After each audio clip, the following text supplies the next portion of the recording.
अल्लाहु अकबर।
जी लाइबा नसीर।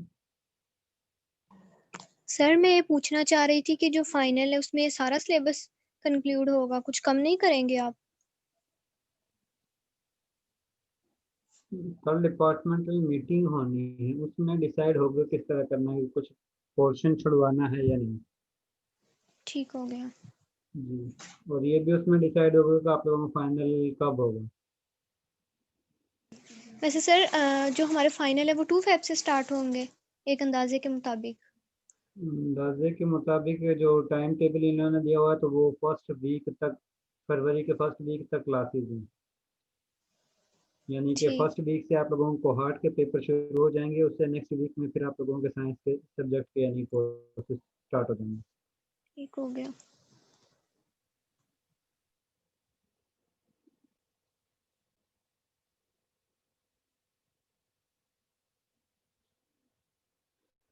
अस्सलाम वालेकुम क्लास, पहले अटेंडेंस शुरू करते हैं।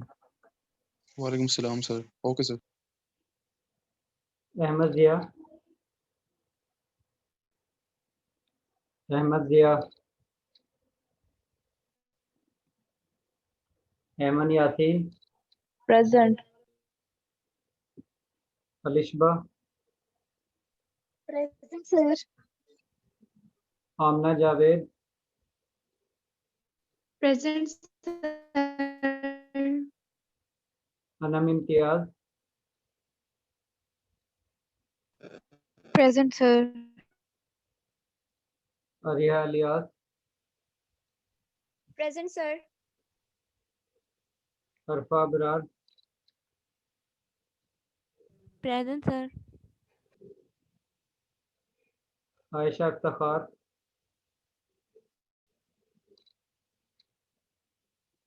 Ayesha Iftikhar,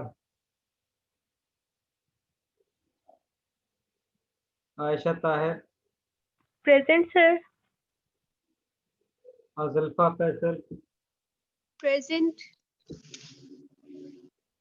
Faraz Yaqoob, present sir. Wosia Naureen, present Wosia, sir. Hafiz Mohammad Ibrar. Present sir. Hafiz आपका ब्लैक लिस्ट में नाम आ रहा है। यस सर, वो ना थोड़ा मेरा इशू आ रहा है फी का, तो इंशाल्लाह जल्दी सॉल्व हो जाएगा। सही। हमजा अली शान, हमजा अली शान, इसका भी कोई इशू आ रहा है, ये भी ब्लैक लिस्ट में है।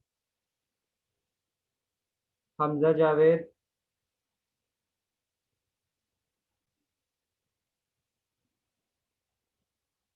Inayatullah,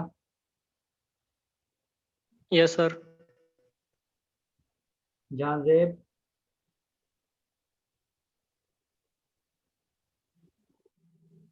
Jahanzeb, Junaid Ahmad Rabbani,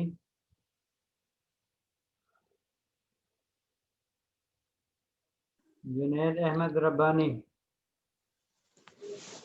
Kulsoom Ejaz, Present, sir.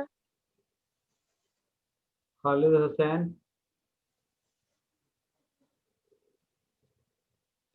खालिद हुसैन,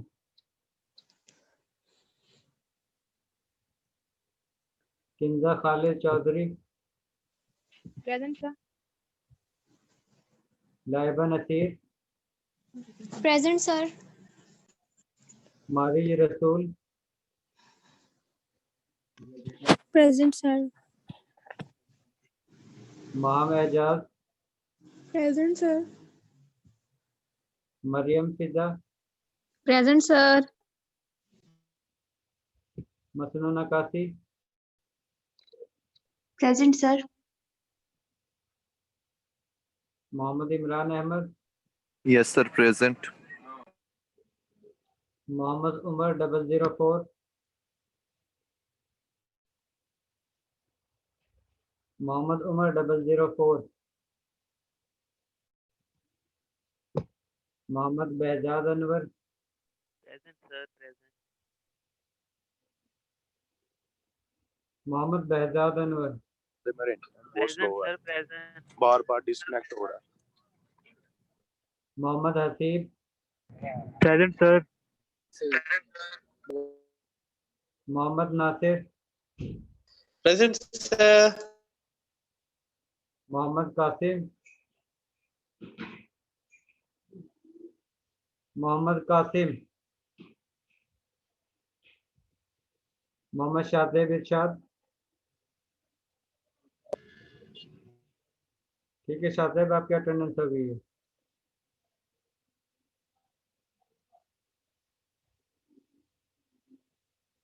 शादेब, मैंने आपकी अटेंडेंस लगा दी है।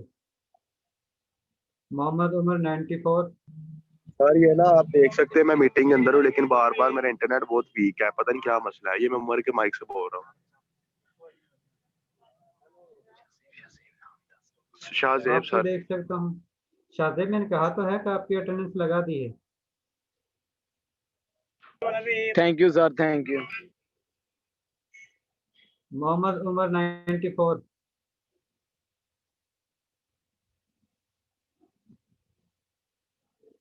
Mohammad Umar Tufail, present sir. मोहम्मद ज़ुबैर तारिक, मोहम्मद ज़ुबैर तारिक, मोहम्मद ज़ुहैब खालिद,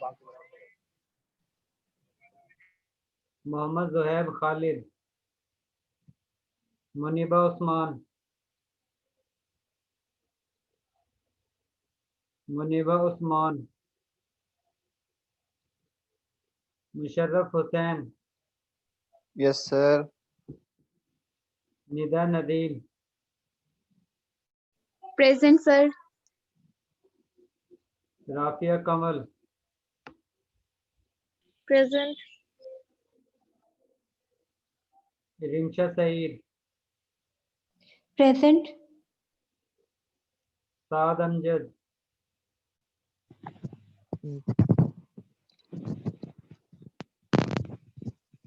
साद, आपकी अटेंडेंस हो गई है।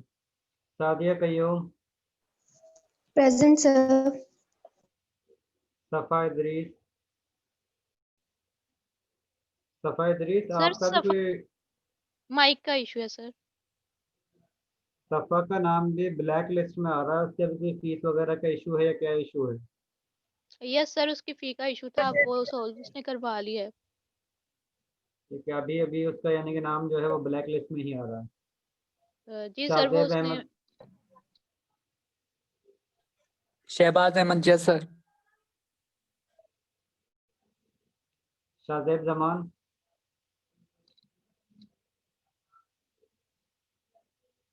Shadab Zaman, Sidra Nazir, present sir. उमर हयात,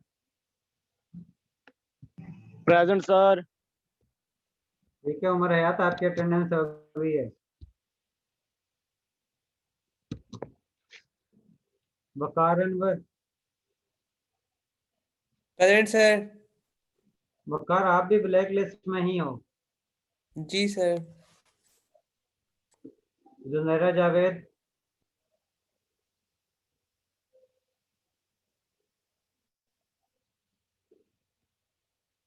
उमर हयात, आपकी अटेंडेंस हो गई है या कुछ पूछना है उमर हयात?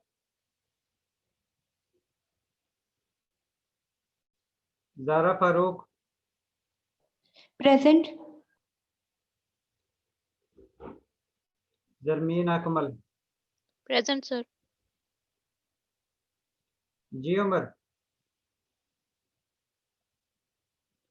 और वो स्टूडेंट नाम सुन लें जो एब्सेंट है, अगर वो प्रेजेंट है तो वो अटेंडेंस लगवा सकते हैं। अहमद जिया, आयशा इफ्तिखार, जहांदेब, जुनैद अहमद रब्बानी, खालिद हुसैन, मोहम्मद उमर 004,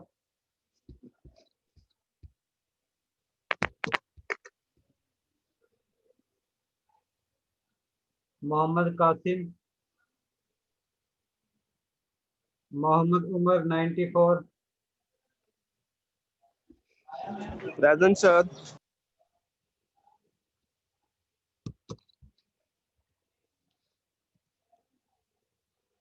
मोहम्मद जुबैर तारिक, मोहम्मद ज़ुहैब खालिद, मुनीबा उस्मान, शाजेब जमान, जुनैरा जावेद। सर behzad की होगी अटेंडेंस? जी बाकी की अटेंडेंस होगी, सिर्फ ये स्टूडेंट जिनकी मैंने बाद में नाम बोला है वो एब्सेंट है। सर आपसे एक बात पूछनी थी। जी जी पूछे behzad। आपने कहा था कि हम जो लैब की रिपोर्ट है ना वो वर्ड पे भी लिख सकते हैं पीडीएफ में भी। सर अगर हम जी अपने वर्ड पे लिखते हैं तो फिर सर आप मार्क्स तो नहीं कम करेंगे अगर हम पेज पे ना लिखें? और प्लेजरिज्म चाहे आप चेक कर लें। नहीं नंबर नहीं काटूंगा उस चीज की। अगर ओके प्लेजम सर। होगा तब नंबर काटूंगा, अदरवाइज नंबर नहीं काटूंगा। ओके सर, प्लेजरिज्म नहीं होगा बस हमें। जी हम वर्ड पे कर लेते हैं। ठीक है। Okay sir. आयशा इफ्तिखार, आयशा आपकी अटेंडेंस हो गई है।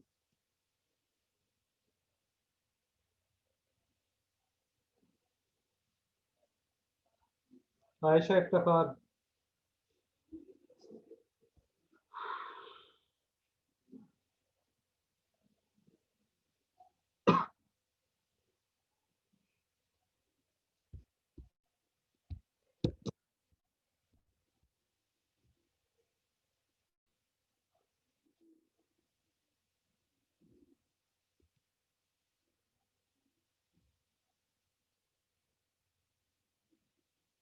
उमर आपकी अटेंडेंस हो गई है।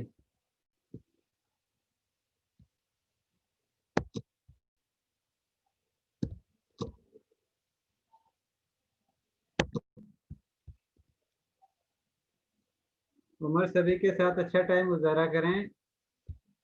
अगर आप लोग छोटी छोटे बातों से एक दूसरे से नाराज हो गए तो आप लोगों का टाइम अच्छा नहीं गुजरेगा।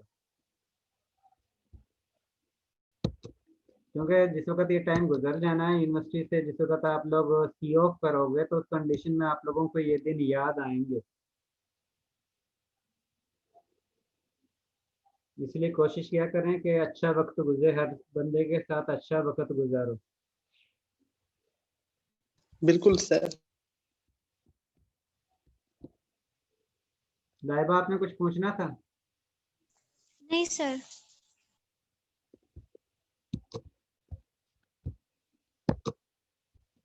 सर जी सर जी जो जब फाइनल होंगे तो उसके सिलेबस में ये जो आप पढ़ा रहे हैं ये सारा इंक्लूड होगा या इसमें कुछ एक्सक्लूड भी होगा? वकार, असल में कल मीटिंग है, डिपार्टमेंटल मीटिंग, उसमें क्या डिसाइड होता है फिर उसके मुताबिक ही होगा। ठीक होगा सर। क्योंकि सर जो सिलेबस में तो न्यूमेरिकल, ये हाँ जी सर लाएगा, आप, जी सर आप बोलें। क्योंकि सिलेबस में तो ये 15 चैप्टर तक शामिल है, 15 चैप्टर भी कंप्लीट है तो सिलेबस में। तो सर जो न्यूमेरिकल्स आप हमें दे रहे हैं जस्ट वही पेपर में आएंगे ना, मीन्स हम उसकी ही तैयारी करें? एक्सरसाइज में से उससे रिलेटेड यानी कि न्यूमेरिकल यानी कॉपी पेस्ट वाला तो सिस्टम में नहीं होगा, यानी कि सेम टू सेम आ जाएगा, जस्ट उसकी वैल्यू डिफरेंट हो सकती है, बाकी सोल्यूशन और पैटर्न सब कुछ वही होगा, या ठीक थ्योरी हो जो गया हम सर। पढ़ते हैं उसमें से क्वेश्चन होंगे। सर पेपर आप बनाएंगे? वकार डिपेंड करता है, क्योंकि आप लोगों को दूसरे सेक्शन का भी और इसका भी सभी का यानी कंबाइंड पेपर बनना है। ठीक होगा सर मोस्टली न्यूमेरिकल ही होंगे या? ये आपको पहले बता देंगे ओके कि कितने परसेंट न्यूमेरिकल हैं और कितने परसेंट थ्योरेटिकल क्वेश्चन है। Okay excuse me sir. जी सर वो जो दूसरे सेक्शन है ना वो मतलब कि जो आउटलाइन कोर्स आउटलाइन में नहीं है वो भी चीजें पढ़ रहे हैं, जैसे प्राइमरी प्लूटेंट और उन्होंने ग्रीन हाउस इफेक्ट, ये वाली चीजें भी पढ़ी हैं, वो तो हमने पढ़ी नहीं। अगर हमारा पेपर कोई और टीचर बनाएंगे तो फिर हमें वो चीजें आई जो फिर हमने पढ़ी नहीं है, तो वो किस तरह से फिर हम नहीं, इस आंसर तरह करें? नहीं होगा, जो आप लोगों ने पढ़ी है उसमें से ही पेपर आएगा। Okay sir. जी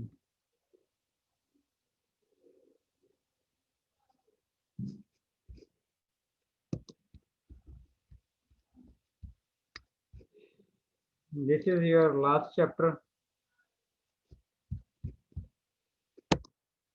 और इस चैप्टर में आप लोगों ने ये स्टडी करना है कि आप लोगों का रिएक्शन, जिसमें आप लोगों के पास मोस्टली एसिड और बेस स्पीशी होती है, तो उस कंडीशन में रिएक्शन किस तरह का होता है, एसिड किन स्पीशी को हम कहते हैं, बेस किन स्पीशी को कहते हैं, और स्ट्रॉन्ग एसिड कौन सी होती हैं, स्ट्रॉन्ग बेस कौन सी होती हैं, या वीक एसिड कौन से होते हैं, वीक बेस कौन से होते हैं, इसके बारे में स्टडी करना है।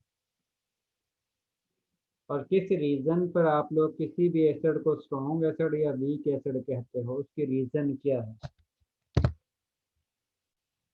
सबसे पहले है कि एसिड की कुछ प्रॉपर्टी होती है, जिनमें सबसे पहला उसका जायका आता है, जिसमें इनका सोर लाइक टेस्ट होता है, या तुर्श, इनका जायका जो है वो तुर्श होता है। जो लीमन आप लोग यूज़ करते हो उसमें एसिडिक मटेरियल मौजूद होता है और उसी की वजह से उनका जायका जो है वो तुर्श होता है। और जब भी आप लोग मेटल के साथ एसिड का रिएक्शन करवाते हो तो उस कंडीशन में आप लोगों के पास हाइड्रोजन गैस जो है वो जनरेट होती है, और इसके साथ आप लोगों के पास सॉल्ट बनता है। अब इसका मतलब है कि मेटल के साथ एसिड रिएक्शन करता है, तो इसका मतलब है मोस्टली मटेरियल आप लोगों के मेटल के बने होते हैं। जिस तरह आयरन जो है वो भी सॉल्ट यानी कि मेटल है, इसी तरह आप लोगों के पास मोस्टली जो मटेरियल है, जिस तरह आप लोग कंस्ट्रक्शन का मटेरियल यूज़ करते हो तो उस कंडीशन में आप लोग सॉल्ट को यूज़ करते हो। एसिड जो है वो सॉल्ट के साथ भी रिएक्शन करता है और मेटल के साथ भी रिएक्शन करता है। इसका मतलब है कि जिस वक्त आप लोग सॉल्ट में या मेटल के अंदर एसिड ऐड करते हो तो उस कंडीशन में मेटल की और सॉल्ट की दोनों की प्रॉपर्टी चेंज हो जाती है, क्योंकि एसिड ने मेटल के साथ भी रिएक्शन करना है और सॉल्ट के साथ भी रिएक्शन करना है, और जिस वक्त रिएक्शन होगा जाहिर है साल्ट किसी और साल्ट में या किसी और कंपाउंड में कन्वर्ट होगा। अब दूसरा जो कन्वर्ट है, जिसमें कन्वर्ट हुआ है, उसकी प्रॉपर्टी और इनिशियल कंपाउंड की प्रॉपर्टी डिफरेंट है। और जिस वक्त हम एसिड का कार्बोनेट के साथ रिएक्शन करवाते हैं तो उस कंडीशन में आप लोगों के पास कार्बन डाइऑक्साइड गैस जो है वो प्रोड्यूस होती है। अब जिस तरह आप लोगों के पास एसिडिक रेन होती है, एसिडिक रेन मीन कि वाटर जो जिस वक्त रेनिंग होती है तो उस कंडीशन में उस वाटर की पीएच जो है काफ़ी लो होती है। अब पीएच लो क्यों होती है? उसकी रीज़न ये है कि आप लोगों के इन्वायरमेंट में डिफरेंट पोल्यूटेंट मौजूद हैं, जिस तरह कार्बन डाइऑक्साइड गैस मौजूद है, जिस तरह आप लोगों के इन्वायरमेंट में सल्फर डाइऑक्साइड गैस मौजूद है, नाइट्रोजन ऑक्साइड मौजूद है। और जिस वक्त ये गैसेस वाटर के साथ रिएक्शन करती हैं तो उस कंडीशन में ये एसिड में कन्वर्ट हो जाती हैं। अगर कार्बन डाइऑक्साइड गैस को वाटर के अंदर ऐड करते हैं तो आप लोगों के पास H2CO3 कार्बोनिक एसिड बनता है, जिसकी वजह से वाटर जो है उसकी पीएच लेस हो जाती है, जिसकी वजह से वाटर के जो है उसकी पीएच लेस होगी, या ये कह सकते हो कि आप लोगों के एसिड रेन का सबब बनते हैं। इसी तरह सल्फर डाइऑक्साइड गैस जो है वो जिस वक्त वाटर के साथ रिएक्शन करती है तो उस कंडीशन में वो सल्फाइड में कार्बन डाइसल्फाइड में कन्वर्ट होगी, सॉरी H3SO3 में कन्वर्ट होगी, H2SO3 में कन्वर्ट होगी। इसी तरह सल्फर ट्राइऑक्साइड जो है वो सल्फ्यूरिक एसिड के अंदर कन्वर्ट होता है। इसका मतलब है कि ये गैसेस जो इन्वायरमेंट में मौजूद होती हैं इनकी वजह से वाटर के साथ जिस वक्त रिएक्शन होगा तो उस कंडीशन में आप लोगों का इन्वायरमेंट जो है वो पोल्यूटेड होता है, जिसकी वजह से पीएच की वाटर की पीएच जो है वो अच्छी खासी लो होती है। और जिस वक्त पीएच लो होगी इसका मतलब है एसिड उसके अंदर जो है या तो सल्फ्यूरिक एसिड है या फिर कार्बोनिक एसिड है, इसके साथ नाइट्रिक एसिड है। इस तरह के एसिड जिस वक्त कंस्ट्रक्टेड मटेरियल के साथ अटैच होते हैं, जिस वक्त साल्ट के साथ अटैच होते हैं तो उस कंडीशन में उनका रिएक्शन होता है, और जिस वक्त उनका रिएक्शन होगा तो उस कंडीशन में आप लोगों के पास इनिशियल साल्ट जो है सेकेंडरी साल्ट में कन्वर्ट होता है। अब ये सेकेंडरी साल्ट जो है इसकी प्रॉपर्टी इनिशियल साल्ट से टोटली डिफरेंट है। जिप्सम जिसको आप लोग कंस्ट्रक्शन के तौर पर इस्तेमाल करते हो, जो सीमेंट में यूज होता है, उसके साथ भी एसिड जो है वो रिएक्शन करता है, रिएक्शन करने के बाद उसको सेकेंडरी साल्ट में कन्वर्ट करता है। सेकेंडरी साल्ट की अटैचमेंट जो है जिप्सम के निस्बत बहुत कम होती है। इसका मतलब है कि ये वाली गैसेस जो इन्वायरमेंट में डे बाय डे इंक्रीज हो रही है उनकी वजह से हमें अच्छा खासा नुकसान होता है। और ऐसी बारिश जिसकी पीएच अच्छी खासी लो हो वो अगर स्किन पर पड़ती है तो उस कंडीशन में आप लोगों की स्किन जो है वो भी जल जाती है। ये डिपेंड करता है कि इन्वायरमेंट के अंदर ये जो गैसेस हैं, ऑक्साइड्स हैं, नॉन मेटल के ऑक्साइड जो हैं उनकी क्वांटिटी कितनी है। अगर नॉन मेटल के ऑक्साइड की क्वांटिटी ज़्यादा होगी तो उस कंडीशन में वो ज़्यादा ही वाटर मॉलिक्यूल के साथ अटैच होंगे और ज़्यादा अमाउंट में आप लोगों के पास एसिड जो है वो फॉल करेगा। और जितने ज़्यादा अमाउंट में एसिड फॉल करेगा बारिश के दौरान उस कंडीशन में आप लोगों को उतना ही ज़्यादा नुकसान होगा, क्योंकि उस एसिडिक मटेरियल ने मेटल के साथ भी रिएक्शन करना है और जो आप लोगों के पास साल्ट जो है उनके साथ भी रिएक्शन करना है। और इसके साथ जो कार्बोहाइड्रेट्स हैं, जिस तरह ये आप लोगों के पास लकड़ी का सामान जो होता है उसमें मोस्टली जो है वो कार्बन कंटेनिंग कंपाउंड होते हैं, उनके साथ भी ये एसिड रिएक्शन करते हैं। और आप लोगों के सामने ये जितनी भी आप लोगों के चीज़ें हैं वो मोस्टली या तो साल्ट की बनी हुई हैं या लकड़ी की बनी हुई हैं या लोहे की बनी हुई हैं। इसका मतलब है कि जब भी एसिड जो है उन पर फॉल करेगा तो उस कंडीशन में उनके रिएक्शन उनके साथ रिएक्शन करेगा और उनकी लाइफ टाइम को कम करेगा। और जिस वक्त उनकी लाइफ टाइम जो है वो ख़त्म होगी, या ये कह लो कि वो स्पीड के साथ डिके करेगा, डिके करने की वजह से उनकी लाइफ टाइम जो है वो कम होना शुरू हो जाएगी, उनकी ओरिजिनल प्रॉपर्टी जो है वो ख़त्म होना शुरू हो जाएगी। इसके साथ जिस वक्त हम इसको ब्लू लिटमस पेपर में टेस्ट करते हैं तो उस कंडीशन में एसिड जो है वो ब्लू लिटमस पेपर को रेड में शिफ्ट कर देता है। और एसिड का जब भी हम बेस के साथ रिएक्शन करेंगे तो आप लोगों के पास साल्ट बनेगा और इसके साथ वाटर का मॉलिक्यूल बनेगा। अब यहाँ पर कुछ एसिड गिवन है। आप लोगों का ये जो चैप्टर है वो इनऑर्गेनिक का चैप्टर है। यहाँ पर आप लोग जो एसिड स्टडी कर रहे हो वो इनऑर्गेनिक एसिड है, क्योंकि आप लोगों के पास दो तरह के एसिड होते हैं, जिन एक को हम कहते हैं इनऑर्गेनिक एसिड, दूसरे को हम कहते हैं ऑर्गेनिक एसिड। इनऑर्गेनिक एसिड जो हैं वो ऑर्गेनिक एसिड से ज़्यादा स्ट्रॉन्ग एसिड होते हैं, क्योंकि इनऑर्गेनिक एसिड जो हैं वो आसानी से प्रोटॉन को रिलीज कर सकते हैं और ऑर्गेनिक एसिड जो हैं वो आसानी से प्रोटॉन को रिलीज नहीं करते हैं। और इनऑर्गेनिक एसिड जो हैं वो ज़्यादा स्ट्रॉन्ग एसिडिक मटेरियल होते हैं और ऑर्गेनिक एसिड जो है वो कम एसिडिक मटेरियल होते हैं as compared to inorganic material. Organic acid में मोस्टली सोर्स जो है वो या तो फिनोलिक ग्रुप होगा या कार्बोक्सिलिक ग्रुप होगा। कि आप लोगों के पास जो ऑर्गेनिक एसिड है उसमें एसिडिक पार्ट जो है या तो फिनोलिक ग्रुप की वजह से होगा या फिर कार्बोक्सिलिक ग्रुप की वजह से होगा। लेकिन इनऑर्गेनिक में टोटल वो वाले एसिड आते हैं जो लिविंग थिंग से हासिल नहीं किए जाते, जो आप लोग कुदरती या अर्थ से हासिल करते हो या खुद सिंथेसाइज भी कर सकते हो। इनमें आप लोगों के पास nitric acid, sulphuric acid, hydrochloric acid जो हैं वो ऐसे एसिड हैं जो स्ट्रॉन्ग एसिड है।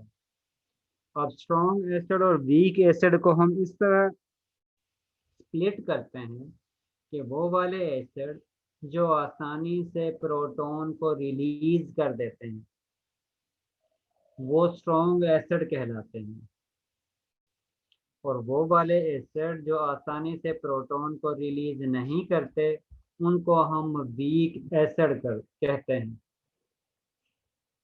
आप लोगों के पास नाइट्रिक एसिड, सल्फ्यूरिक एसिड और हाइड्रोक्लोरिक एसिड ऐसे एसिड हैं जो आसानी के साथ प्रोटॉन को रिलीज कर देते हैं। अगर आप लोग इसकी स्लाइटली अमाउंट भी वाटर के अंदर ऐड करते हो तो ये फौरन से आयन की फॉर्म में कन्वर्ट हो जाते हैं, और जितने भी इनके पास प्रोटॉन मौजूद होते हैं ये टोटल प्रोटॉन को वाटर के अंदर रिलीज कर देते हैं।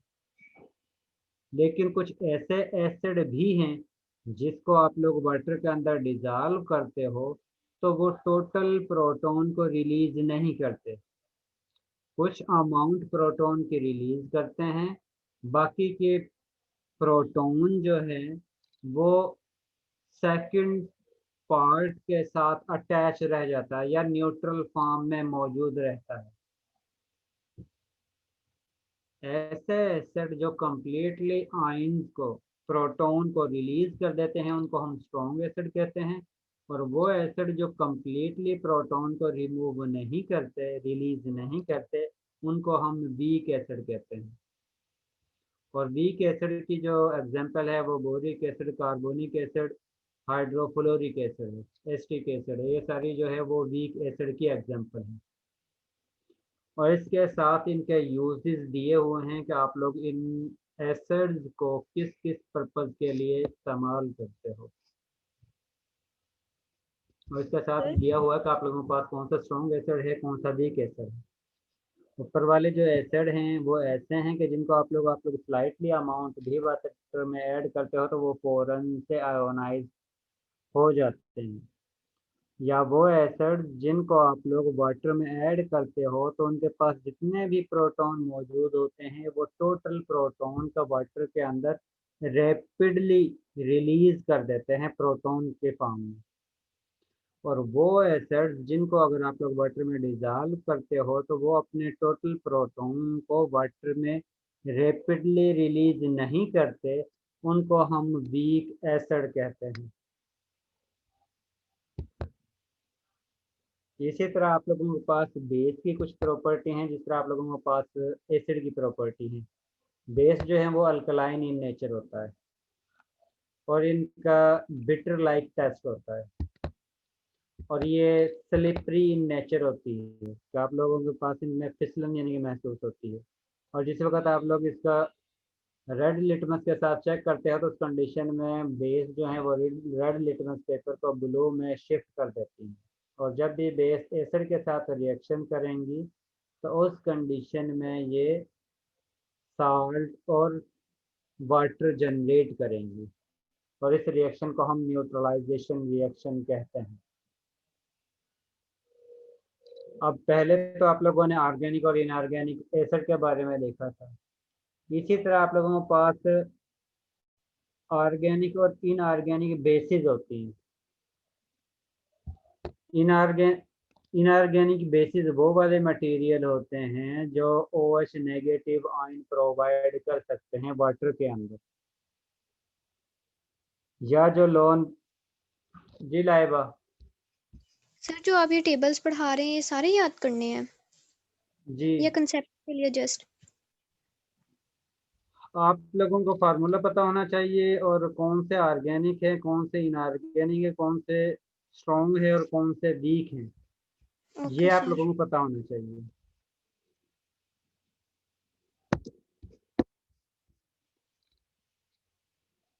इनमें से आप लोगों के पास सोडियम हाइड्रोक्साइड, पोटाशियम हाइड्रोक्साइड और कैल्शियम हाइड्रोक्साइड जो है वो स्ट्रॉन्ग बेस हैं। सोडियम बाइकार्बोनेट, मैग्नीशियम हाइड्रोक्साइड और अमोनियम हाइड्रोक्साइड जो है वो वीक बेस है। और बेसिक स्पीशी वो होती हैं जो इसको अगर आप लोग वाटर के अंदर डिजॉल्व करते हो तो उस कंडीशन में वो OH नेगेटिव आयन जनरेट करती हैं। अब बेस एसिड और बेस स्पीशी के लिए डिफरेंट साइंटिस्ट ने डिफरेंट थ्योरी एक्सप्लेन की है, डिफरेंट थ्योरी जो है वो पेश की है। और कुछ थ्योरी जिस तरह आप लोग कहते हैं कुछ हद तक एक थ्योरी एप्लीकेबल होती है और उसके बाद वही थ्योरी जो है फॉल्स होना शुरू हो जाती है। जी राफिया सर ऑर्गेनिक बेसिस का बता दें कि मतलब इनऑर्गेनिक से इनका क्या डिफरेंस होता है?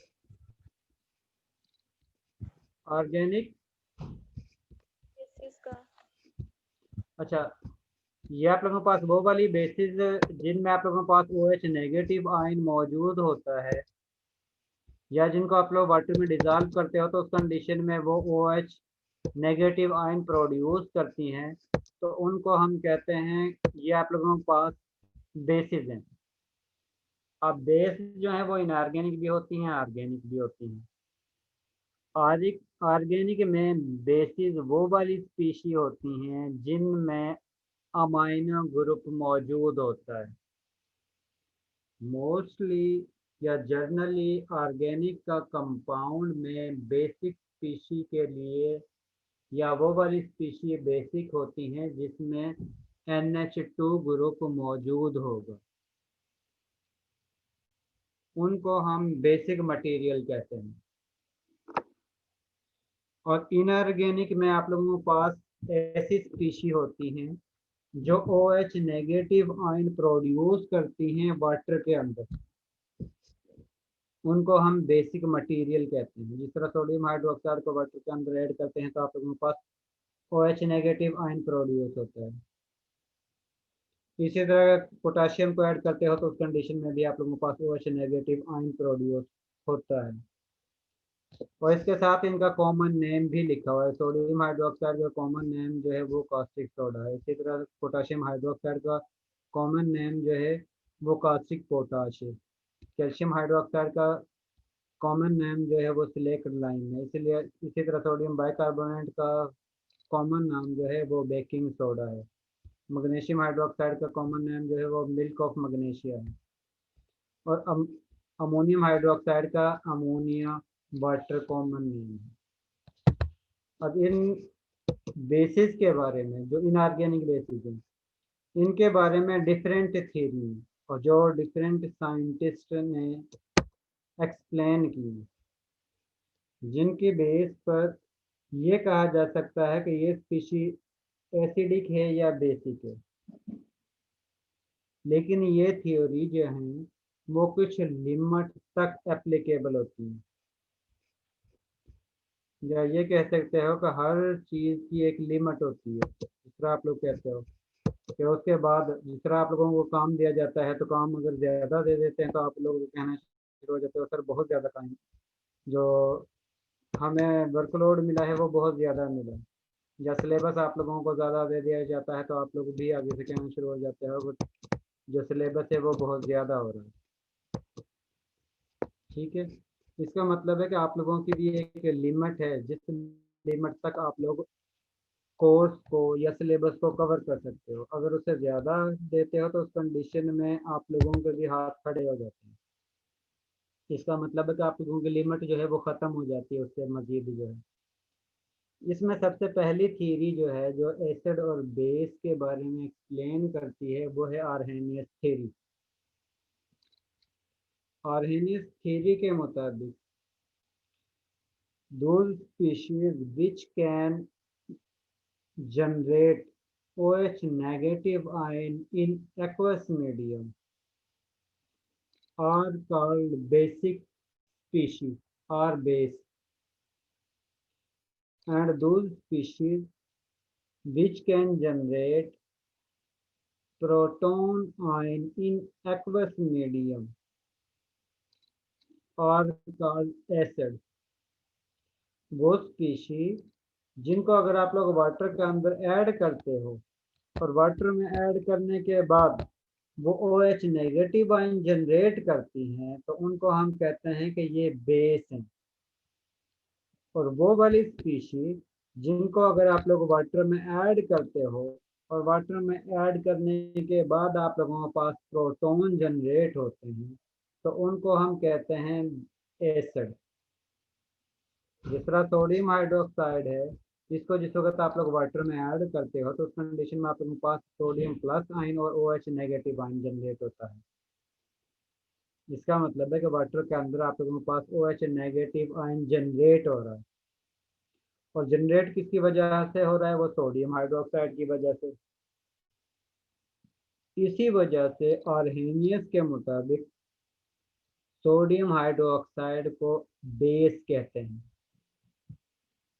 और जिस वक्त हम HCl को वाटर के अंदर ऐड करते हैं तो HCl जो है वो प्रोटॉन आयन जनरेट करता है और इसके साथ क्लोराइड नेगेटिव आयन जनरेट करता है। अब क्योंकि ये HCl वाटर के अंदर H+ आयन जनरेट कर रहा है, इसी वजह से हम HCl को आर्हेनियस थ्योरी के मुताबिक एसिड कहते हैं। इसका मतलब है कि हर वो स्पीशीज जिसको अगर आप लोग वाटर में डिज़ोल्व करते हो और डिज़ोल्व करने पर वो स्पीशीज प्रोटॉन आयन प्रोवाइड करती है तो इसका मतलब है कि वो एसिडिक स्पीशी है। और अगर वो वाटर के अंदर डिज़ोल्व करने पर OH नेगेटिव आयन जनरेट करती है तो इसका मतलब है कि वो बेसिक स्पीशी है। इसी तरह अगर आप लोग एसिटिक एसिड को वाटर के अंदर डिज़ोल्व करते हो तो एसिटिक एसिड की वजह से भी आप लोगों के पास एसीटेट आयन बनता है और इसके साथ जो है वो प्रोटॉन जनरेट होता है। इसका मतलब है कि एसिटिक एसिड भी एसिड है जिसकी वजह से आप लोगों के पास वाटर के अंदर प्रोटॉन जनरेट होता है। अब आयन किस तरह जनरेट होते हैं? जिस वक्त आप लोग HCl को वाटर के अंदर ऐड करते हो, ऐड करने के बाद वाटर डिसोसिएट होता है, आयन्स में तहलील होता है। जिसकी वजह से आप लोगों के पास H+ आयन जनरेट होता है और उसके साथ जो है वो Cl नेगेटिव आयन जनरेट होता है। अब क्योंकि इस वाटर के अंदर H+ आयन जनरेट हो रहा है, इसी वजह से हम इसको एसिडिक कहते हैं।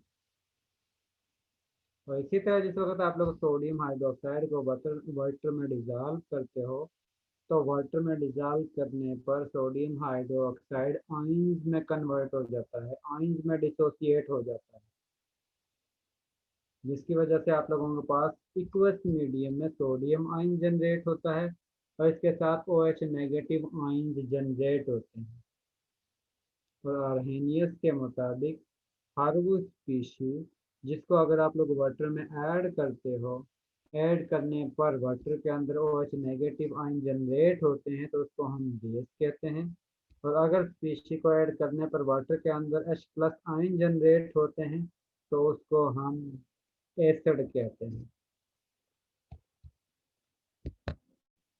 अब इसके लिए, क्योंकि अब ये तो आप लोगों ने पढ़ लिया है कि इससे आप लोग ये बता सकते हो एसिड कौन सी है, बेस कौन सी है, लेकिन इस थ्योरी की कुछ लिमिट है, क्योंकि इसमें सबसे पहले नेसेसरी है जिराफिया। सर जो ये हम थ्योरी सारी पढ़ रहे हैं, ये इनऑर्गेनिक एसिड बेसिस पे अप्लाई होती हैं या ऑर्गेनिक पे भी apply होंगी? ये जो इसको हम ऑर्गेनिक पे पर भी अप्लाई कर सकते हैं, लेकिन मोस्टली ये थ्योरी जो है वो इनऑर्गेनिक की है। Okay sir. जी, इसके कुछ लिमिटेशन है, क्योंकि आप लोगों के पास कुछ ऐसे कंपाउंड भी हैं जिनके पास प्रोटॉन होता है, लेकिन अगर आप लोग उसको वाटर के अंदर डिसॉल्व करते हो तो वो प्रोटॉन को रिलीज नहीं करते। जिस तरह आप लोगों के पास अमोनिया गैस की एग्जांपल है, NH3 जो है, अगर आप लोग इसको वाटर के अंदर ऐड करते हो तो वाटर में ऐड करने की वजह से आप लोगों के पास OH आयन जो है अमोनिया गैस की वजह से H+ आयन जनरेट नहीं होता है।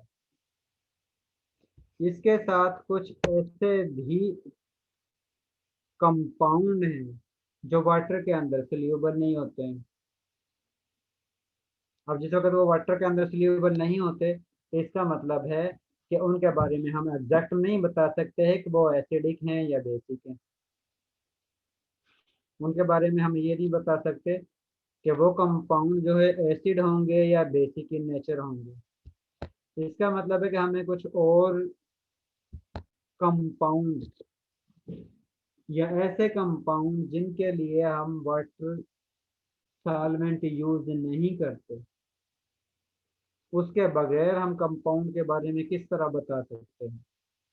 अब उसके बारे में एक थ्योरी है ब्रॉन्स्टेड-लॉरी थ्योरी, जिसमें ये जो साइंटिस्ट है उन्होंने ये थ्योरी पेश की थी। उसके मुताबिक हर वो species which can donate a proton or the species which have the capacity to donate a proton is called acid, and those species which can accept or having the ability to accept proton are called bases. वो species जो proton donate कर सकती हैं या donate करने की capacity रखती हैं, लॉरी ब्रॉन्स्टेड थ्योरी के मुताबिक उसको हम एसिड कहते हैं। और हर वो स्पीशीज जो प्रोटॉन को एक्सेप्ट कर सकती है या एक्सेप्ट करती है उसको हम बेस कहते हैं। अब इस थ्योरी के मुताबिक वाटर सॉल्वेंट कंपलसरी नहीं है कि वाटर चाहिए या नहीं चाहिए। इसके मुताबिक वो स्पीशीज जो प्रोटॉन डोनेट करेगी उसको हम एसिड कहेंगे और जो प्रोटॉन को एक्सेप्ट करेगी उसको हम बेस कहेंगे। अब इसके लिए लाजमी है कि एक ऐसी स्पीशी हो जो प्रोटॉन को डोनेट कर सकती हो और एक स्पीशी ऐसी हो जो प्रोटॉन को एक्सेप्ट कर सकती हो। तो उस कंडीशन में ही आप लोग बता सकते हो कि एसिड कौन सी स्पीशी है और बेस कौन सी स्पीशी है। तो जिया लिस्ट्रा,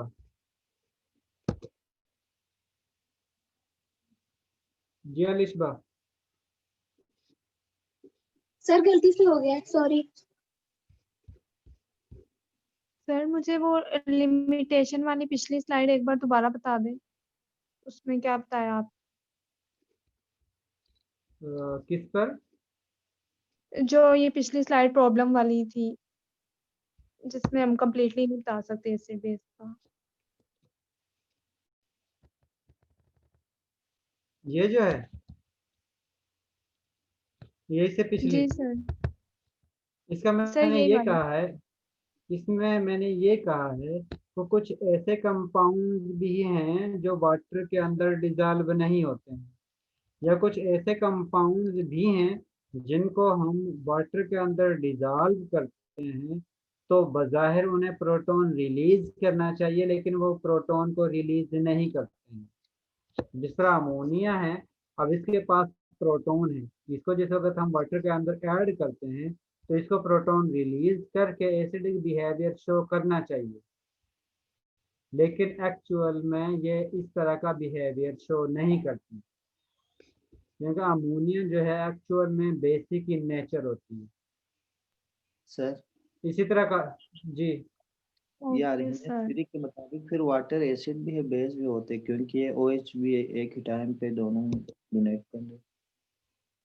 मुशर्रफ इसकी तरफ हम आएंगे, वाटर की तरफ हम आएंगे, वो अभी आगे सिस्टम चलेगा और उस पर हम आएंगे। वो एसिड भी होता है, बेस भी होता है, वो चीज़ की तरफ हम आएंगे अभी। ठीक है मुशर्रफ?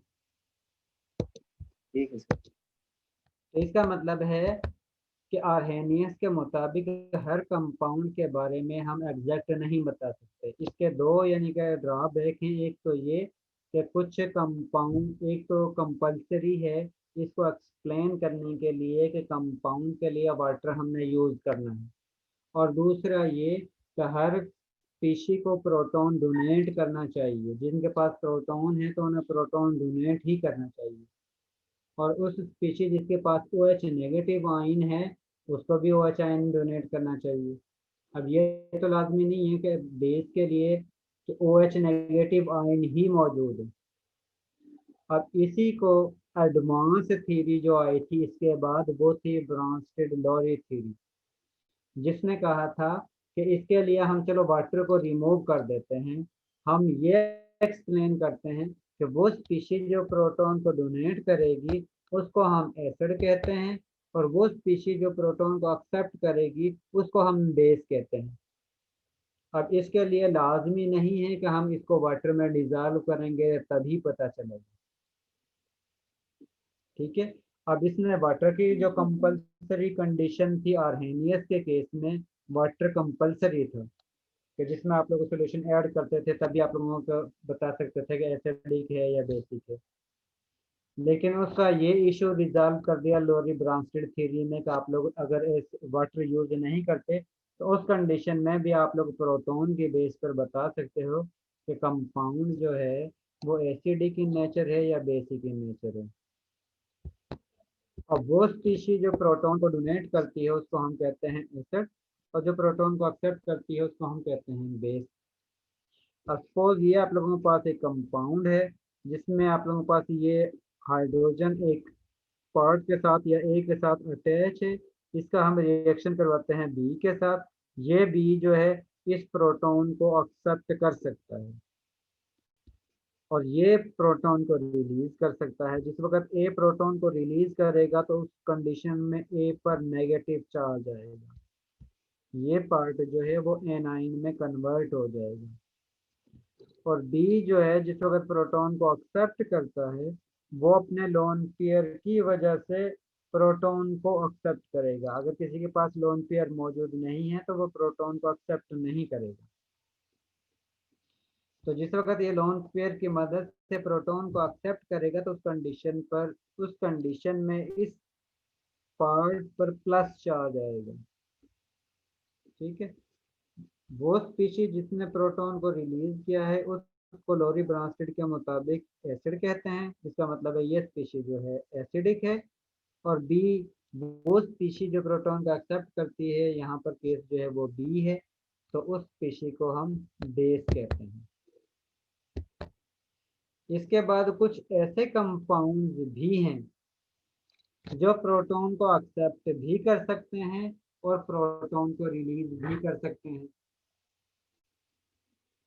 ऐसी स्पीशीज जो डुअल बिहेवियर शो करती हैं, यानी कि प्रोटॉन को एक्सेप्ट भी कर सकती हैं और प्रोटॉन को रिलीज भी कर सकती हैं, उनको हम कहते हैं कि ये एम्फोटेरिक इन नेचर हैं। एम्फोटेरिक इन नेचर मीन कि ये ऐसे स्पीशी हैं जिनमें इक्वल प्रॉपर्टी है कि वो प्रोटॉन को रिलीज भी कर सकती हैं और प्रोटॉन को एक्सेप्ट भी कर सकती हैं। अब किस कंडीशन में ये प्रोटॉन को एक्सेप्ट करेंगी और किस कंडीशन में ये प्रोटॉन को रिलीज करेंगी, यह डिपेंड करता है कि आप लोग इसका रिएक्शन किस स्पीशी के साथ कर रहे हो। जिस तरह वाटर मॉलिक्यूल है, इसमें ये एबिलिटी होती है, ये प्रोटॉन को एक्सेप्ट भी कर सकता है और प्रोटॉन को रिलीज भी कर सकता है। जिस वक्त वाटर मॉलिक्यूल प्रोटॉन को एक्सेप्ट करेगा उस कंडीशन में ये बेस के तौर पर एक्ट करेगा, और जिस वक्त वाटर मॉलिक्यूल प्रोटॉन को रिलीज करेगा उस कंडीशन में ये एसिड के तौर पर एक्ट करेगा। जिस वक्त हम वाटर का रिएक्शन करवाते हैं एसिड के साथ तो उस कंडीशन में वाटर बेस के तौर पर रिएक्शन करेगा, और जिस वक्त हम वाटर का रिएक्शन करवाते हैं एसिड के साथ बेस के साथ तो उस कंडीशन में वाटर जो है एसिड के तौर पर रिएक्ट करेगा। इसका मतलब है अगर आप लोग वाटर का रिएक्शन वाटर से ज़्यादा स्ट्रॉन्ग एसिड के साथ करवाते हो तो उस कंडीशन में वाटर बेस के तौर पर रिएक्शन करेगा, और अगर आप लोग वाटर का रिएक्शन वाटर से ज़्यादा स्ट्रॉन्ग बेस के साथ करते हो तो उस कंडीशन में वाटर जो है एसिड के तौर पर रिएक्ट करेगा। अब यहाँ पर अगर आप लोग सपोज रिएक्शन करवाते हो वाटर का HCl के साथ, अब HCl जो है वो वाटर से ज़्यादा स्ट्रॉन्ग एसिडिक मटेरियल है, इसी वजह से HCl जो है वो एसिड के तौर पर एक्ट करेगा और वाटर जो है वो बेस के तौर पर रिएक्शन करेगा, जिसकी वजह से HCl जो है वो प्रोटॉन को रिलीज करेगा और वाटर प्रोटॉन को एक्सेप्ट करेगा। जिस वक्त HCl प्रोटॉन को रिलीज करेगा तो ये क्लोराइड आयन में कन्वर्ट हो जाएगा, और वाटर जिस वक्त प्रोटॉन को एक्सेप्ट करेगा, एक्सेप्ट करने के बाद ये हाइड्रोनियम आयन में कन्वर्ट हो जाएगा। इसी तरह अगर आप लोग वाटर का रिएक्शन करवाते हो बेस के साथ तो उस कंडीशन में वाटर जो है वो प्रोटॉन को रिलीज करेगा। यहाँ पर आप लोगों के पास अमोनिया जो है वो वाटर से ज़्यादा स्ट्रॉन्ग बेस है, और जिस वक्त आप लोग अमोनिया का रिएक्शन वाटर के साथ करवाते हो तो उस कंडीशन में वाटर जो है वो एज एन एसिड एक्ट करेगा और अमोनिया जो है वो एज ए बेस एक्ट करेगी, जिसके ज़रिए वाटर मॉलिक्यूल जो है वो प्रोटॉन को रिलीज करेगा और अमोनिया जो है वो प्रोटॉन को एक्सेप्ट करेगी। अमोनिया प्रोटॉन एक्सेप्ट करने के बाद अमोनियम आयन में कन्वर्ट होगी, और वाटर जो है वो प्रोटॉन को रिलीज करने के बाद OH नेगेटिव आयन में कन्वर्ट होगा। इसका मतलब है कि वाटर जो है वो डुअल प्रॉपर्टी शो कर रहा है, यानी कि वो ये भी शो कर रहा है कि वो एसिडिक मटेरियल है और वो ये भी शो कर रहा है कि वो बेसिक मटेरियल है। और ऐसी स्पीशी जो डुअल बिहेवियर शो करती हैं, एसिडिक भी बिहेवियर शो कर सकती हैं और बेसिक बिहेवियर भी शो कर सकती हैं, उनको हम एम्फोटेरिक इन नेचर कहते हैं। जिस तरह बाइकार्बोनेट आयन है HCO3 नेगेटिव आयन जो है वो भी डुअल बिहेवियर शो कर सकता है, क्योंकि वो एक प्रोटॉन को एक्सेप्ट भी कर सकता है और एक प्रोटॉन को रिलीज भी कर सकता है। और उस स्पीशी को जो प्रोटॉन एक्सेप्ट भी कर सकती है और प्रोटॉन को रिलीज भी कर सकती है उसको हम एम्फोटेरिक इन नेचर कहते हैं। जिस तरह HSO H4 नेगेटिव आयन जो है वो भी एक प्रोटॉन को रिलीज भी कर सकता है और एक प्रोटॉन को एक्सेप्ट भी कर सकता है, और उस कंडीशन में वो भी एम्फोटेरिक इन नेचर होता है। जब भी आप लोग रिएक्शन करवाते हो एसिड का बेस के साथ, क्योंकि ये जो रिएक्शन होगा इस कंडीशन में एक स्पीशी प्रोटॉन को रिलीज करेगी और दूसरी एक्सेप्ट करेगी। अब ये रिलीज करने वाली एसिड है और एक्सेप्ट करने वाली बेस है, इसका मतलब है कि ये रिएक्शन जो है वो एसिड बेस रिएक्शन है। और जो स्पीशी प्रोटॉन को रिलीज करती है, रिलीज करने के बाद वो एनाइन में कन्वर्ट होती है। नेगेटिव चार्ज उसके पास होता है, इसका मतलब है उसके पास इलेक्ट्रॉन की एक्सेस है। और जो स्पीशी प्रोटॉन को एक्सेप्ट करती है उस पर प्लस चार्ज होता है, इसका मतलब है कि उस पर इलेक्ट्रॉन की डेफिशिएंसी है। इसके इनवर्स में जिस वक्त इलेक्ट्रॉन एक्सेस में होते हैं तो ये वाले एनाइन जो है वो भी प्रोटॉन को एक्सेप्ट कर सकती है, और जिस वक्त ये रिवर्स केस में ए नेगेटिव आयन प्रोटॉन को एक्सेप्ट करेगा तो उस कंडीशन में ये जो है बेस के तौर पर एक्ट कर रहा है, क्योंकि ये रिवर्स केस में प्रोटॉन को एक्सेप्ट कर रहा है।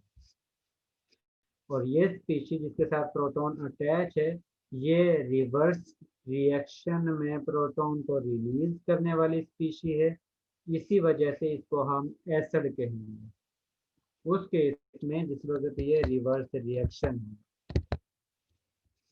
तो उस कंडीशन में ये जो है एज एन बेस एक्ट करेगी और ये स्पीशी जो है वो एसिड के तौर पर रिएक्शन करेगा। इसका मतलब है कि जो रिएक्टेंट में एसिडिक मटेरियल था प्रोडक्ट में वो बेसिक मटेरियल में कन्वर्ट हो चुका है, और वो स्पीशी जो रिएक्टेंट में बेस थी प्रोडक्ट में वो स्पीशी जो है वो एसिड में कन्वर्ट हो चुकी है।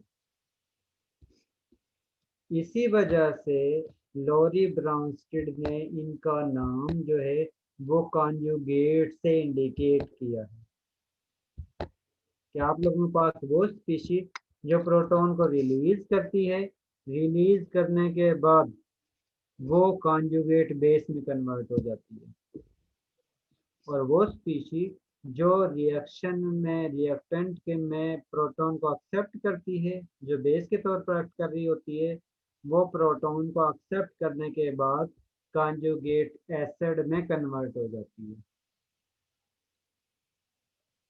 और जिस वक्त हम इनका पेयरिंग करते हैं तो उस कंडीशन में ये आप लोगों के पास एसिड है और ये आप लोगों के पास इसकी कॉन्जुगेट बेस है, तो उस कंडीशन में आप लोगों की पेयरिंग जो है वो ये बनती है acid conjugate acid base reaction, और इसके साथ कॉन्जुगेट एसिड बेस रिएक्शन की कॉन्जुगेशन होती है या पेयरिंग होती है।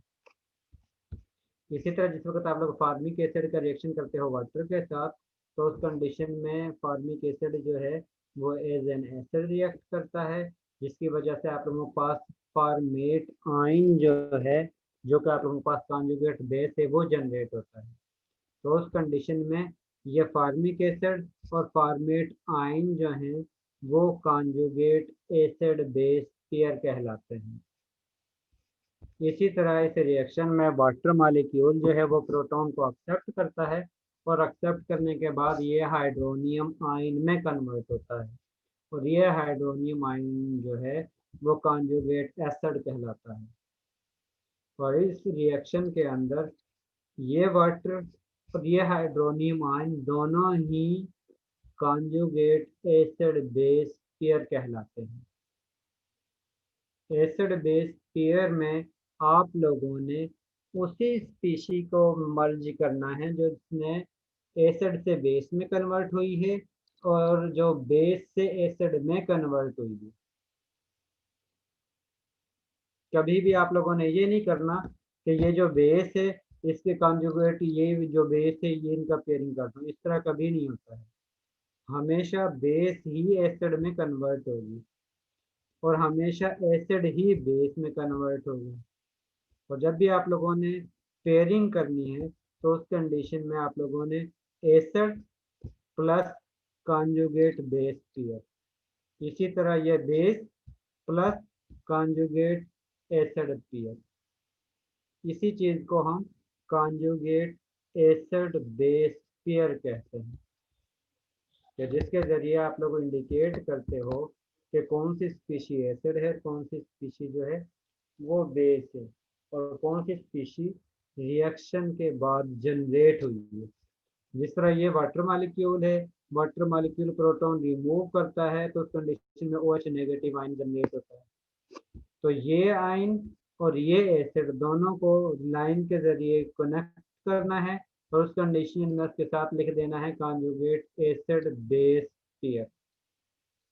इसी तरह अमोनिया जो है वो प्रोटॉन को जिस वक्त एक्सेप्ट करता है, एक्सेप्ट करने के बाद ये अमोनियम आयन में कन्वर्ट होता है। तो ये इनिशियली बेस थी, प्रोटॉन एक्सेप्ट करने के बाद ये कॉन्जुगेट एसिड में कन्वर्ट हो गई है।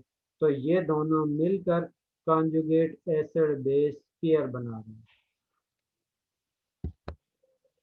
अब आप लोगों के पास ये एक रिएक्शन है, लाइबा।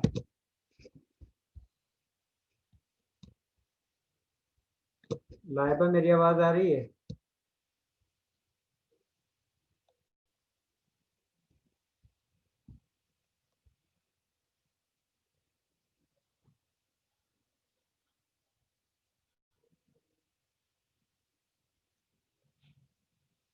राफिया,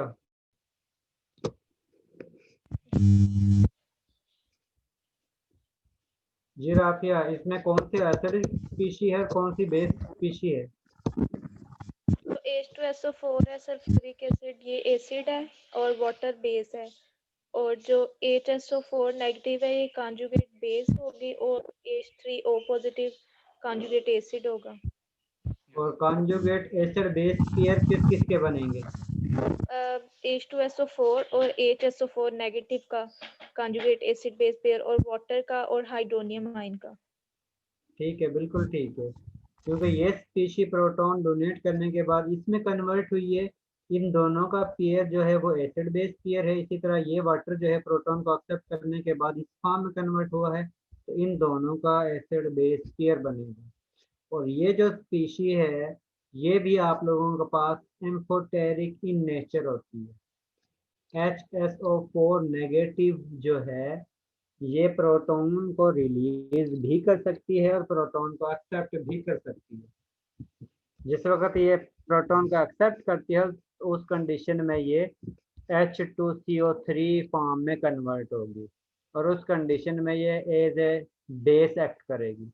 और जिस वक्त ये मजीद इस प्रोटॉन को रिलीज करेगी तो उस कंडीशन में ये एज एन एसिड एक्ट करेगी और उस कंडीशन में ये जो है कन्वर्ट होगी SO4 नेगेटिव 2 आयन के अंदर। और इसका मतलब है कि ये वाली स्पीशी जो है वो भी एम्फोटेरिक इन नेचर है, तो उसके बेस पर भी आप लोग बता सकते हो कि ये जो है प्रोटॉन को रिलीज भी कर सकती है और प्रोटॉन को एक्सेप्ट भी कर सकती है।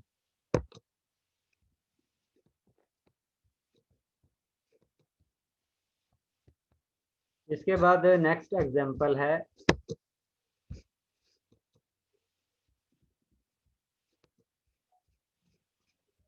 अजल्फा फैसल।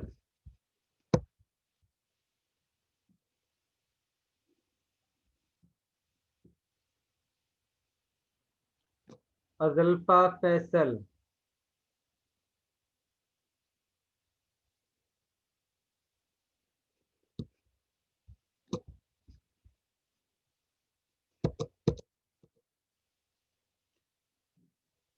जरमीन अकमल,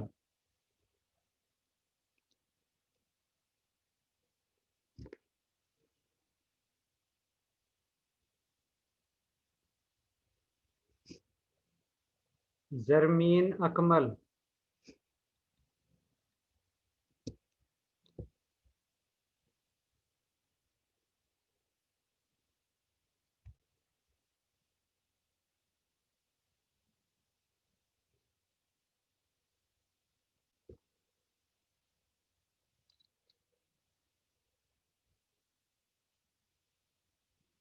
नासिर। यस सर, इसमें जो ये बाइकार्बोनेट आयन है, ये हमारे पास है लोरी बॉन्स्टेड, ये है हमारे पास लोरी बॉन्स्टेड बेस, और जो वाटर है वो इसमें हमारे पास बॉन्स्टेड लोरी एसिड है। और इसका कॉन्जुगेट एसिड बेस पेयर? तो यस सर, वो जो कार्बोनिक एसिड है वो है कॉन्जुगेट एसिड, और जो OH नेगेटिव है आयन वो है कॉन्जुगेट बेस। आप लोगों के पास ये जो आयन है ये भी एम्फोटेरिक इन नेचर है। इसका अगर आप लोग एसिड के साथ रिएक्शन करवाते हो तो उस कंडीशन में ये मजीद प्रोटॉन को एक्सेप्ट कर सकता है, और अगर आप लोग इसका बेस के साथ रिएक्शन करवाते हो तो उस कंडीशन में ये प्रोटॉन को रिलीज कर सकता है। इस वक्त हम इसका रिएक्शन वाटर के साथ करवा रहे हैं तो उस कंडीशन में ये वाटर के पास से प्रोटॉन को एक्सेप्ट कर रहा है। एक्सेप्ट करने के बाद ये H2CO3 में कन्वर्ट हो रहा है। इसका मतलब है कि इसने प्रोटॉन को एक्सेप्ट किया है, इसलिए यहाँ पर ये बेस है, और एक्सेप्ट करने के बाद ये कॉन्जुगेट एसिड में कन्वर्ट हो चुकी है। तो इस स्पीशी और इस स्पीशी को मिलाकर आप लोगों के पास acid base conjugate acid base pair बनता है। इसी तरह वाटर जो है वो प्रोटॉन का रिलीज कर रहा है, रिलीज करने के बाद OH नेगेटिव आयन में कन्वर्ट हो रहा है। क्योंकि ये प्रोटॉन को रिलीज कर रहा है इसलिए ये इनिशियली एसिडिक है, और रिलीज करने के बाद नेगेटिव फॉर्म में कन्वर्ट हो रहा है। इसको हम कॉन्जुगेट बेस कहते हैं, और उस कंडीशन में वाटर का और OH नेगेटिव आयन का कॉन्जुगेट एसिड बेस पेयर बनता है। Excuse me sir. जी सर, ये जो आयन है ये एम्फोटेरिक किस तरह से है? मतलब इसमें तो ये एज अ मतलब कि base as a base act कर रहा है, तो इसका कोई नहीं, और इसका अगर आप लोग रिएक्शन करवाते हो अमोनिया के साथ NH3 के साथ तो उस कंडीशन में ये इस दूसरे प्रोटॉन को भी रिलीज कर देता है। उस कंडीशन में इसका रिएक्शन अगर आप लोग अमोनिया के साथ रिएक्शन करवाते हो तो उस कंडीशन में ये कन्वर्ट होगा CO3 नेगेटिव ट्यूब में, और प्लस यहाँ पर आप लोगों के पास NH4 प्लस फॉर्म में हासिल होता है।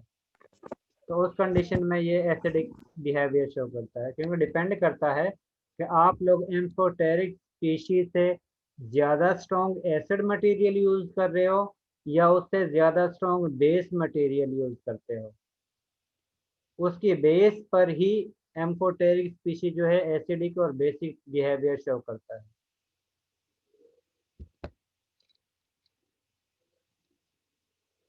इसके बाद ये आप लोगों के पास प्रैक्टिस के लिए हैं, और आप लोगों ने मुझे इसके आंसर मैसेज के ज़रिए शेयर करने हैं कि इसके आप लोगों के पास कॉन्जुगेट एसिड स्पीशी जो है वो किस फॉर्म में हासिल होती है, और इसकी किस अमोनिया की किस फॉर्म में हासिल होती है, इसकी किस फॉर्म में हासिल होती है, और इसकी किस फॉर्म में हासिल होती है। ये फार्मूले आप लोगों ने मैसेज के ज़रिए अभी मुझसे शेयर करने हैं कि किसका आंसर, इसका आंसर क्या है, इसका आंसर क्या है, इसका आंसर क्या है, और इसका आंसर क्या है।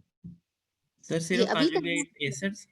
अभी बस मैसेज आप डायरेक्ट ही बता सकते हो इसके, आप मैसेज के जरिए इंडिविजुअल स्टूडेंट जो है वो शेयर करें ताकि मुझे पता चले कि सभी स्टूडेंट को इस चीज़ की इंफॉर्मेशन हासिल हुई है या नहीं।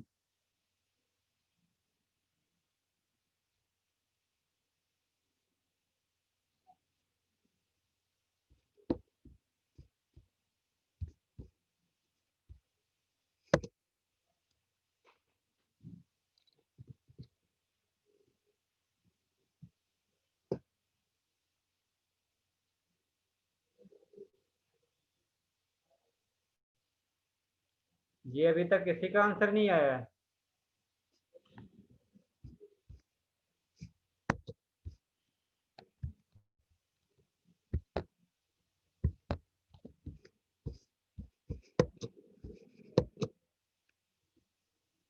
ये इसके फॉर्म्स हैं।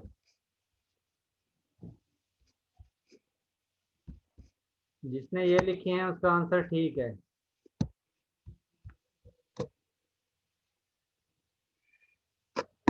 इसका कॉन्जुगेट एसिड बनाना है, क्योंकि जिस वक्त ये बेस के तौर पर एक्ट करेगा तो इसने प्रोटॉन को एक्सेप्ट करना है। यहाँ पर लिखा हुआ है कि आप लोगों ने कॉन्जुगेट सर एसिड जी बनाना है जी। सर जी गौसिया, एक कंफ्यूजन आ रही है सर, ये कॉन्जुगेट एसिड और कॉन्जुगेट बेस, ये सर कॉन्जुगेट का मतलब क्या है सर? कॉन्जुगेट का मतलब है कि प्रोटॉन एक्सेप्ट करने के बाद या प्रोटॉन रिलीज करने के बाद वो क्या बनी है। Okay conjugate sir. एसिड का मतलब है कि पहले वो बेस थी। अगर कॉन्जुगेट बेस लिखा हुआ है तो इसका मतलब है पहले वो एसिडिक स्पीशीज है। Okay sir. ठीक है, इसके बाद वो स्टूडेंट अटेंडेंस सुन लें जो एब्सेंट है इस क्लास में। अगर वो प्रेजेंट हैं तो वो अटेंडेंस लगवा सकते हैं। अहमद जिया,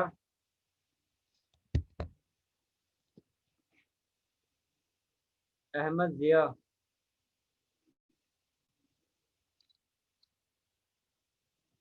हमजा अली शान,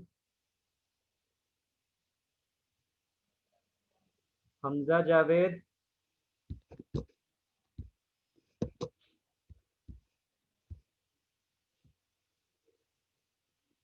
Jahanzeb,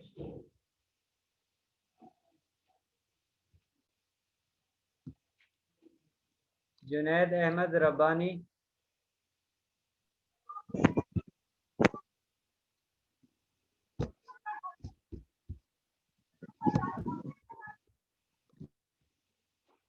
Khalid Hussain, yes sir. Mohammad Umar 004,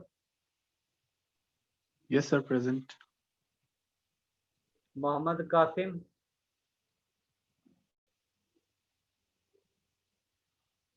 Mohammad Zubair Tariq,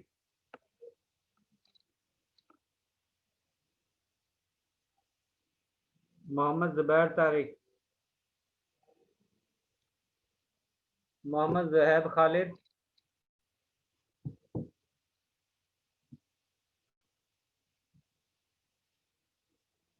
Muniba Usman,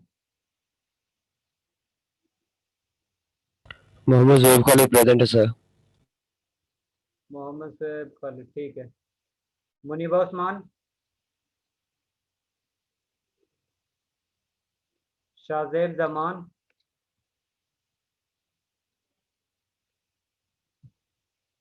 Junaira Javed, present sir.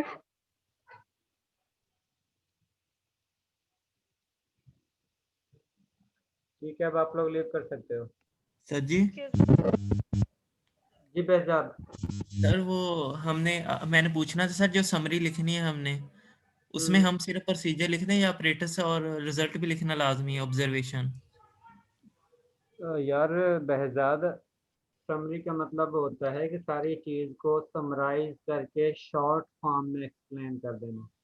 Sir वो आपने एक दिन हेडिंग का कहा था ना, इसलिए कंफ्यूजन पैदा हो गई थी, उसी को क्लियर करने के लिए पूछा था। नहीं, हेडिंग तो इसलिए कहा है कि आप लोगों को जो भी अच्छा लगता है कि हेडिंग के जरिए उसको अलग अलग कर देते हैं तो और भी यानी कि अच्छा खूबसूरत लगता है। चाहे 2-3 लाइन के बाद हेडिंग दे देते हो वो कोई इशू नहीं होता। लेकिन सर अब हम रिजल्ट्स और ऑब्जर्वेशंस ना करें सर, हमने सिर्फ प्रोसीजर किया है स्टार्ट।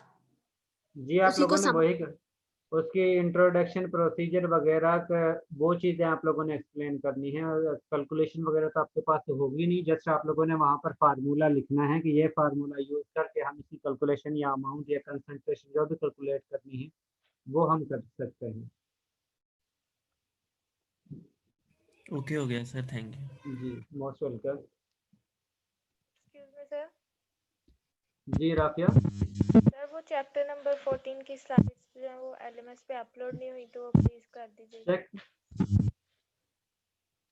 14 चैप्टर 14 लास्ट चैप्टर की नहीं, पहले वाली तो हो चुकी है ना, लास्ट लेक्चर, और ये आज वाला जो लेक्चर है वो रहता है जब। सर 14 की मतलब स्टार्ट से ही नहीं मिल रही, मैंने एलएमएस पे चेक की। नहीं वो तो मैंने की हुई है। Okay sir. पीछे वाली तो मैंने शादी की हुई है, जस्ट लास्ट लेक्चर अपलोड नहीं किया है और आज वाला लेक्चर जो है वो अपलोड कर। सर मैंने मतलब चेक तो किया तो मुझे नहीं शो हुई, पता नहीं दूसरे बच्चों को शो हो रही है या नहीं। 1 मिनट में आपके सामने ही ऊपर करके देख लेता हूँ। Okay sir. ताकि आपकी भी कंफ्यूजन जो है वो क्लियर हो जाए।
ये आप लोगों का PT2 का सेक्शन N1 जी सर N1। और इसका लास्ट वीक ये आप लोगों का 13 जा रहा है ना, लास्ट वीक जो था वो 12 था।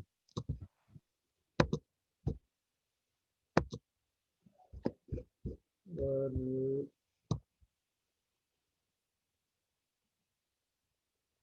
अच्छा, आप लोगों को शो नहीं करवाई है।